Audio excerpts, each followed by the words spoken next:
इस हकीकत का जिक्र भी किया गया है कि साबित कदमी और इखलास के साथ नेकी की राह पर चलने वालों के लिए कामयाबी है। अच्छा, कामयाबी के मुख्तलिफ मतलब होते हैं। किसी के लिए इसका मतलब कोई होता है, किसी के लिए इसका मतलब कोई होता है। हो सकता है आपकी उम्र में इस वक्त आपके लिए कामयाबी का मतलब ये हो कि अच्छे नंबरों में अपना ये इम्तिहान पास कर लेना, ठीक है, अच्छे नंबरों में एक क्लास पास कर लेना, आपके लिए ये कामयाबी हो। किसी के लिए ये कामयाबी हो कि अदारा जो है, कोई स्कूल जो है, उसको अच्छे तरीके से चलाना। किसी के लिए ये कामयाबी हो कि घर को अच्छे तरीके से चलाना। किसी के लिए ये कामयाबी हो कि कोई जॉब हासिल करना। किसी के लिए ये कामयाबी हो कि एक नेक इंसान बनना। किसी के लिए ये कामयाबी हो अल्लाह का पसंदीदा बंदा बनना।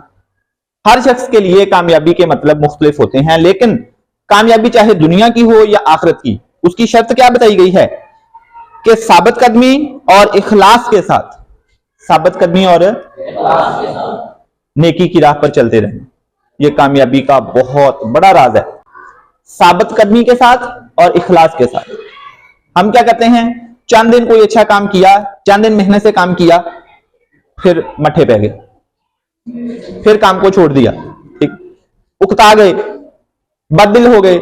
ये साबित कदमी नहीं है। साबित कदमी ये है कि आप काम की एक रूटीन बनाएं, एक टाइम टेबल बनाएं, थोड़ा कर लें लेकिन रोज करें, लगातार करें, करते रहें।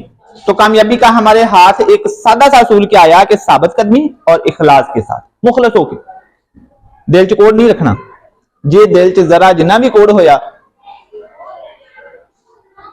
कामयाबी नहीं मिलने वाली। ठीक हो गया जी। इसलिए साबित कदमी बहुत जरूरी है, मुखलस होना इंसान का बहुत जरूरी है, दिल से साफ होना बहुत जरूरी है, लगातार काम करते रहना बहुत जरूरी है, नेकी की राह पर चलते रहना बहुत जरूरी है।